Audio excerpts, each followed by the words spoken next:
Mistakes sa practice, mga kada. May mga kaibigan po ba kayong hindi ka-chat araw-araw, hindi kasama linggo-linggo, pero kapag nagkita po kayo ay parang walang naging distansya, walang puwang yung naging pagkikita ninyo, 'di ba? Parang kahapon lang nag-usap kayo pero Actually, hindi. True, yes. May mga ganon, no? Yeah. And yan ang tinatawag na low-maintenance friends or friendships. Hindi sila nangangailangan ng constant updates pero present kapag kailangan mo. No drama, no excuse. I love your Tagalog. Ito na. Oo, sa panahon ng online calls, group chats, paano nga ba nating na-maintain po ang friendship natin, lalo na sa mga 30 or 40 na iba't iba po yung mga priorities sa buhay. Pero this applies to everyone, pati sa mga bagets. Di ba, V? Yes, kaya naman mga kada, pag-uusapan natin yan ngayon kasama ang ating bisitang psychologist na si Archie Lawrence Heneta. Welcome Hi, po sa Archie. Kada Umaga. Good morning po. Bati ka po sa ating mga kada na nanood sa atin ngayon. Magandang umaga po sa ating lahat, sa ating mga nanonood, both young and young at heart. Yes! So yung mga describe namin kanina, Archie, parang ano yun, no? Qualities ng isang low maintenance na friendship. That's right, that's right. Kailangan ba lahat na, shouldn't all friendships be low maintenance? Diba? Shouldn't Sana. friendships na medyo may pagka-toxic, yung kailangan lagi kang present, kung hindi, makakarinig ka. Yes, correct. Or masusumbatan ka, di ba? How do we, yung mga ganong klaseng friendships ba are not as good as the low maintenance ones? Well, actually, it depends kasi meron tayong mga pagkakataon, kailangan talaga low maintenance dahil nag-iiba yung life situation. Halimbawa, sobrang busy o kaya may ibang mga priorities in life, minsan hindi talaga nakikita. Pero hindi ibig sabihin nun na yung lalim at yung intimacy ng friendship nababawasan. Yung nga yung sinasabi natin, pag nakita ulit tayo, nandun pa rin yung warmth and Oo, yung accommodation, closeness, yung closeness nandun pa rin. Pero may mga iba kasing klase ng friendship na kahit araw-araw kayo nakikita, parang feeling toxic, saka emotionally distant pa rin. Yes. Minsan kailangan talaga ng space and time para magkaroon ng tinatawag nating hinga or break. Lalong-lalo na kung nararamdaman natin na yung friendship nagiging toxic na. Okay. So it doesn't mean that one is deeper than the other. Not necessarily, Parang magkakaiba lang talaga sila ng... Siguro, behavior? depends on the preferences din ng mga tao. Yes, yes. Kasi That's meron true. mga naging ganyang friendships na parang ako na talaga yung nag-exit kasi hindi ko kayang mag-keep up. Yes. Parang, you wanna go out every night, ganyan. Yeah. Hindi ko kaya because at that time, I had a boyfriend and she didn't. Or Yes, maybe, yes. Mahirap yun. yung Oo. relationship niya is not as, iba yung how they are and how Correct, we correct. are. So, how do we try to change it? Ano ba, Archie? How do we know when it starts to get toxic? Yes, yes, tama yon. Kasi importante malaman din natin, may mga kanya-kanyang buhay ang mga miyembro ng isang pagkakaibigan. Hindi naman yan every time, no? 24/7. Kahit na expectation natin, nandiyan ang friends natin 24/7. Pero may mga pagkakataon na talagang we cannot be there for one another the whole time. Minsan kasi nagiging demanding ang ibang mga friends natin. Or kahit tayo, minsan nagiging over-demanding. So yon, isang sign na yon para malaman natin na, teka lang, Eh, yung mga baka friends I'm mo, taking too Alam much mo, energy. hindi po yung mga toxic, ha? Hindi Alam mo sila yung mga toxic. low maintenance. Baka sabihin nila, oy, ano to? True friends, pero low maintenance. Yeah, these are the friends that I have na parang, kasi halos lahat yata ng mga kaibigan ko nag-alisan na ng bansa.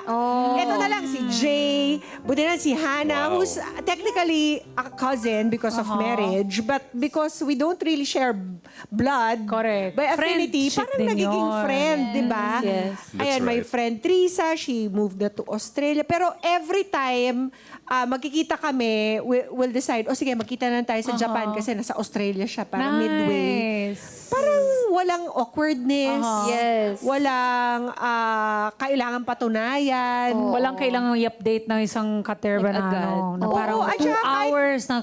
Kahit may cancellation, walang tampuhan. Walang guilt tripping. Diba? Tama, I like tama that. yun. Kasi minsan, no, pag nagkakaroon tayo ng ganitong klase ng emotional attachment, lalong-lalo na parang secure tayo lagi na nandiyan ang friends natin, mas prone to tampuhan o kaya yung prone to, minsan nagkakaaway pa nga, di ba, nagagalit kasi nga hindi mabigay yung demand. Yeah, Pero kasi, that happened to me recently lang. Kwento. Kayo, mga Recently, import share dito nyo. sa Maynila. Oo. Paano nyo maintain yung mga friendships ninyo ngayon? Ako, marami akong friends, Mama P. Very selective din kasi ako now. Na-learn ko na yan. So, yung previous friends ko mga high school friends ko, yun, sila very low maintenance friends. Like, hindi kami nag-uusap months or sometimes, like yung iba, nasa Australia, uuwi lang sa town namin. Pero pag nakikita kami, parang same pa rin sa high school. So, parang totoo yung walang pinapatunayan. Parang, you just feel free when you're with them. You have nothing to prove. And meron din akong ibang mga nakilala na group of friends na parang nagigil trip pag you cannot go with them anymore or pag kasama ka, okay, I have to go. No, stay more. And I have responsibilities na. So, dun ko na-differentiate na, okay, may type of friendship na not healthy for me. So, nag-decide ako na mag-step back sa group na yon for a few months, and then I opened up to them na parang, guys, I really can't keep up anymore kasi I have work, I Different can't go out na lifestyle. din. Kasi madalas, Mama P, yung mga friends ko na yun, party, enjoy life, I cannot na. So, yung okay naman na part doon, inintindi na nila ako now.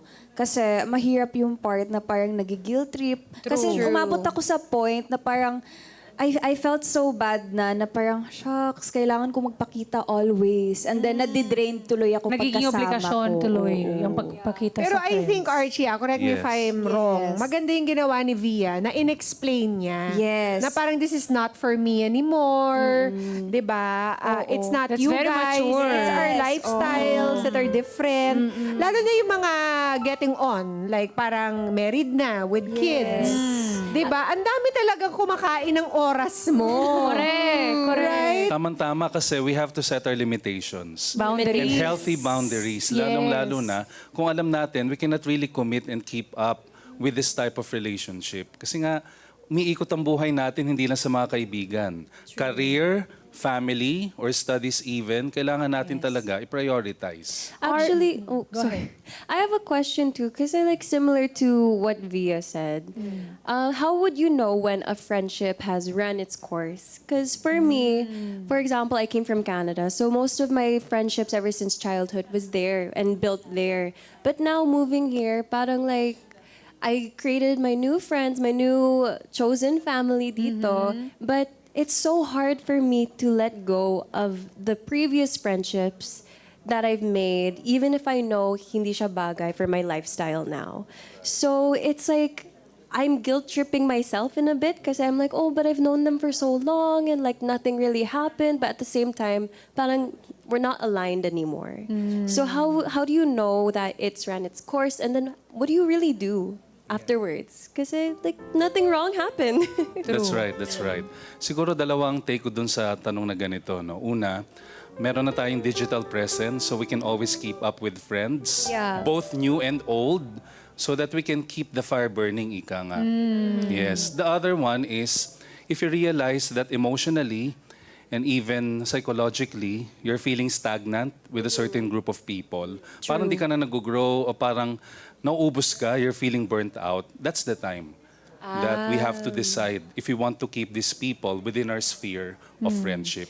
And then what do you say to them? Because they're like, parang like nothing bad happened, right? Yes, So yes. even though you know it's for your own personal growth, how do you communicate that with someone that you've known for so long? Yeah, that's right. It's hard. Totoo yan. Nandun ka pa rin sa chat group. Pero hindi ka na nagko-contribute. Yes! I feel so guilty ako Tapos yun.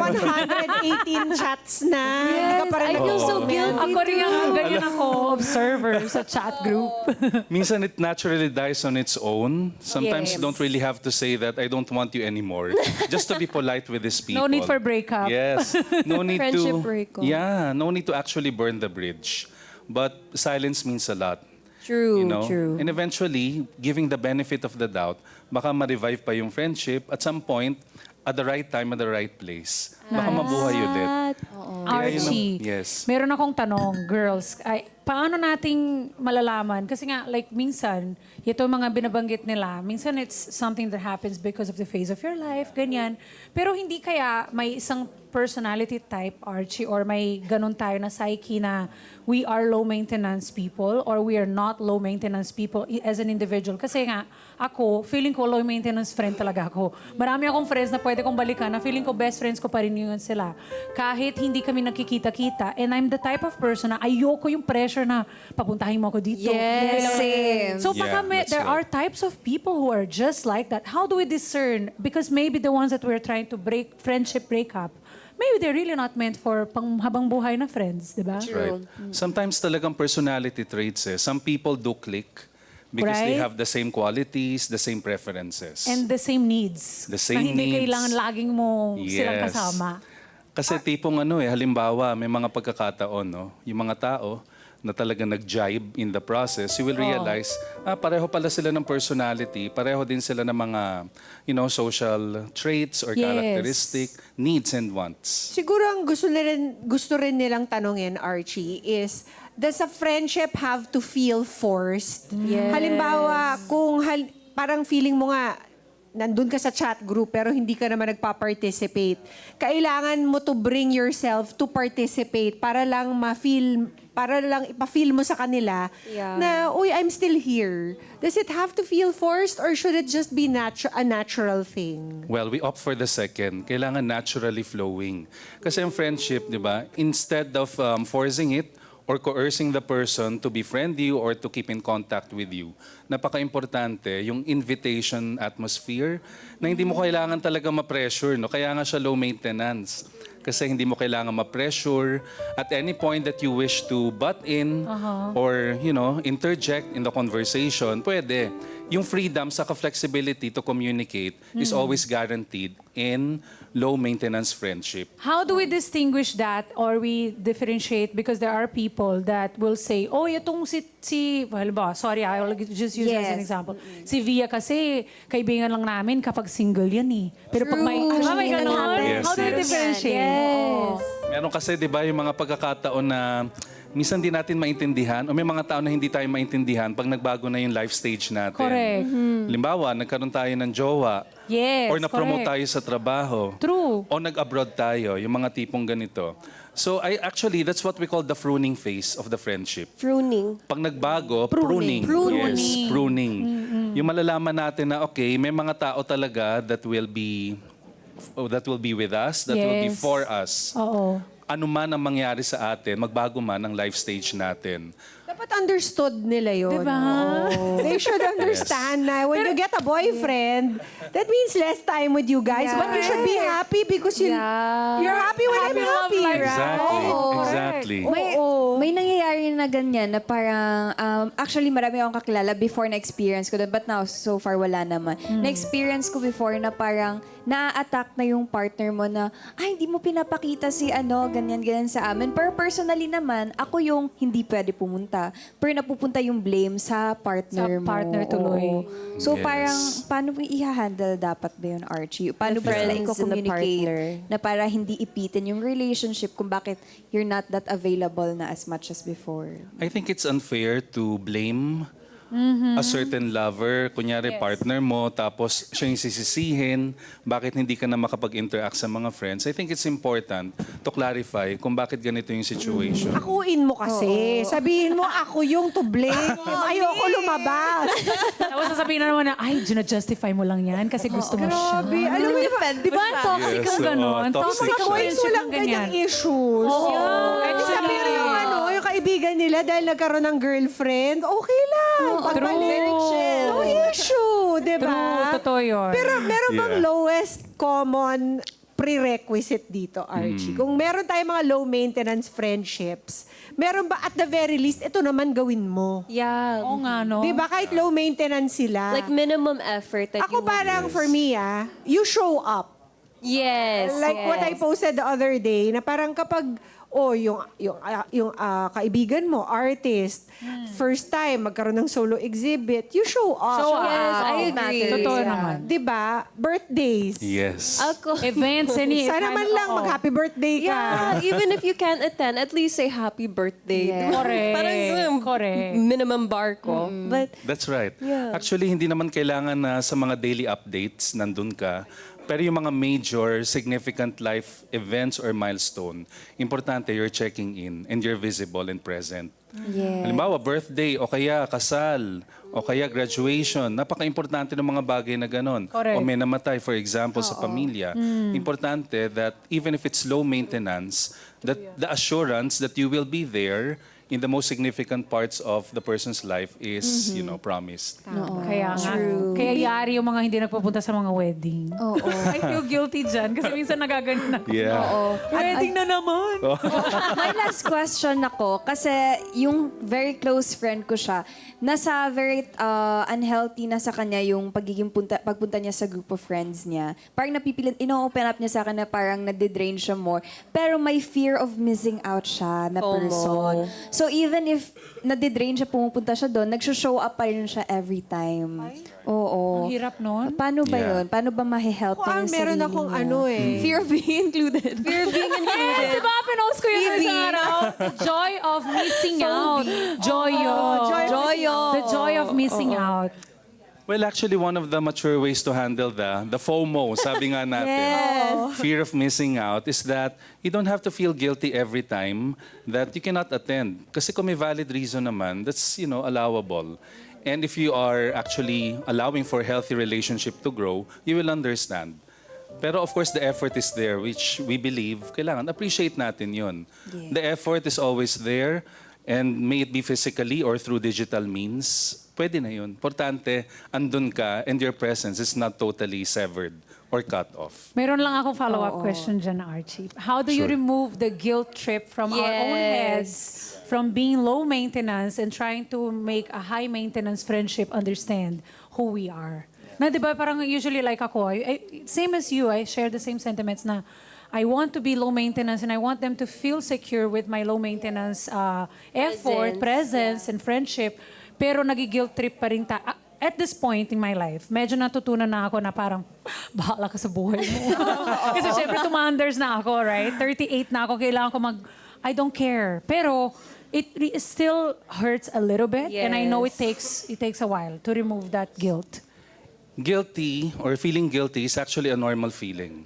And it's good that we can manage that without having to make it so big that eventually it makes us, difficult to continue with the Bitter. friendship. Bitter.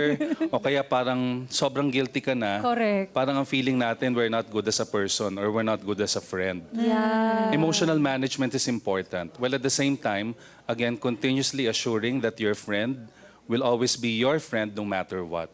Kailangan talaga may check-ins palagi para mas mabawasan yung ganitong klase ng guilt. feeling, Oo, ng true. guilt trip. Yeah. True. That's true. Nice. Ang ganda na nagsinkin Diba? na sa akin lahat. Thank you, Archie. No problem. At saka, Anytime. bibihira talaga yung makahanap ka ng friendship na ganyan. Yung hindi alagain na friendship, di ba? Kaya kailangan talaga ito ay i-treasure natin.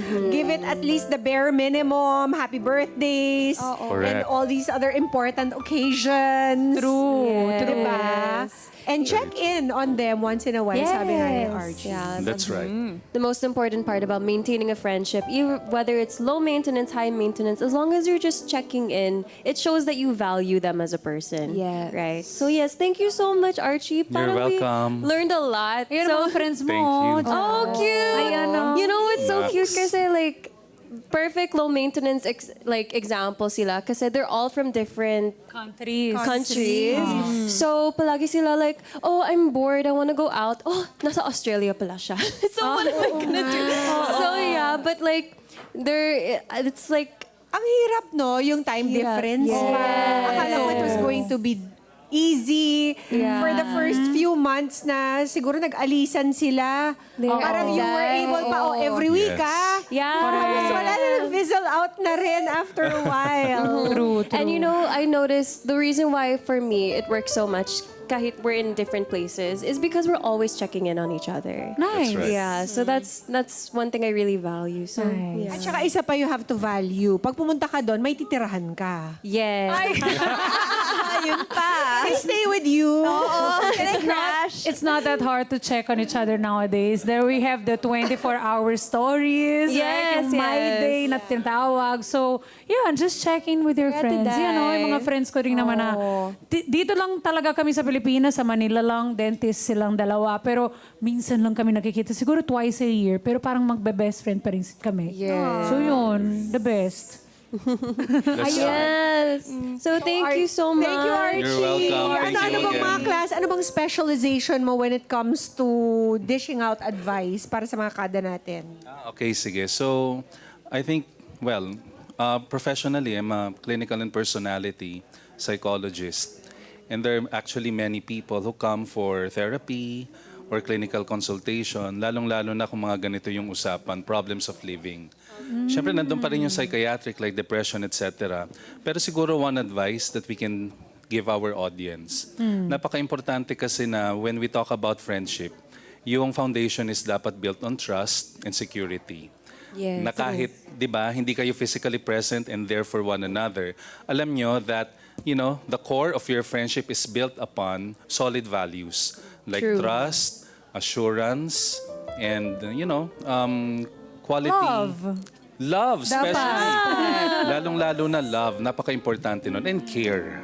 Yes. That can be digital. Yes. Yes. And if ever, where can they follow you on social media? So if they have inquiries, they can find you.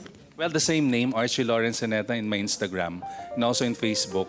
And maybe you can visit UP Manila if you wish. Oh, nice, Archie. Thank you so much. Thank you, Thank you so much. Thanks, Thank you so Archie. much. Very Nice to have you enjoyable. here. Thank you. Thank At you. ito na nga mga kada. Always remember ha, na kahit low maintenance ang friendship, konting effort pa rin para masustain naman yung happiness. That's right. Isang kumusta, isang yaya ng kape, or simply miss na kita. Yan, napakahalagang gawin yan mga kada. Kaya message nyo na lang ang mga kaibigan nyo dahil malay nyo, naghihintay lang yan sila ng message nyo. Oo nga, most of them yata na-awkward kasi parang feeling nila, you're so busy, I don't wanna bug you. Kaya tandaan po mga kada na hindi po kailangan lagi magkasama para masabing solid ang samahan. Minsan, ang pinakatunay na kaibigan ay yung kahit matagal kayong hindi nagkita, ikaw pa rin ang una niyang tatawagan or iisipin. Let's get together. Sunday 25. Sunday 25.